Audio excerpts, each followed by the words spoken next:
a woman who worked as a maid to a rich family in the early 1900s, soon began having strange and horrifying dreams about her most recent purchase, the most expensive suite on a passenger voyage to the United States. The visions were so haunting and severe that the woman canceled her trip and refused to go on board, losing the money she had been saving to travel. In contrast, Major Archibald Willingham Butt also experienced premonitions about the disaster of the trip, but decided to go anyway, after changing his will to manage the possibility he would not return. Both of them had bought tickets to board the Titanic. When Riva Steenkamp was only 14 years old, she felt compelled to paint a picture she could not fully explain. In the painting, an angel stands at the bottom of a ladder going up into the sky, while in the distance, a mysterious figure approaches with a gun. The angel cups her hands to her mouth in fear. Years later, Riva Steenkamp would go on to become the girlfriend of Paralympian Oscar Pistorius, who would murder her with a gun on Valentine's Day 2013 and be the center of a media circus and notorious court case in the coming months.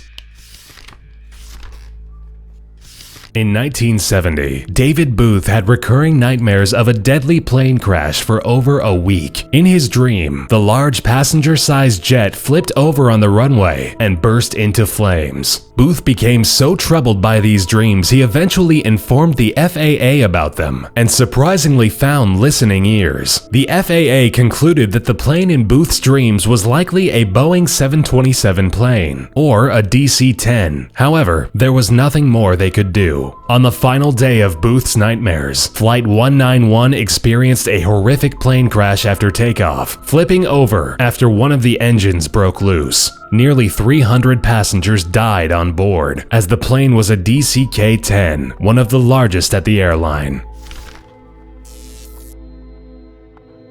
A young boy named Logan Dreyer quickly developed a number of panic attacks while attending his school, a happening that frightened other students, teachers, and the boy's mother. Despite all attempts to calm him, Dreyer would repeatedly act out and scream in class that he didn't feel as though the school were safe. Eventually, Dreyer's mother transferred him out of the school, and his panic attacks subsided, except when he was visited by friends from that school. Only 2 weeks later, a gunman entered Dreyer's school of Sandy Hook Elementary and took the lives of many students and teachers, 28 in total to be precise, including himself and his own mother that morning. While Logan's sudden panic attacks were looked at by school officials as a random happenstance, Dreyer's mother claims he received the powers of his late grandmother, who was a psychic.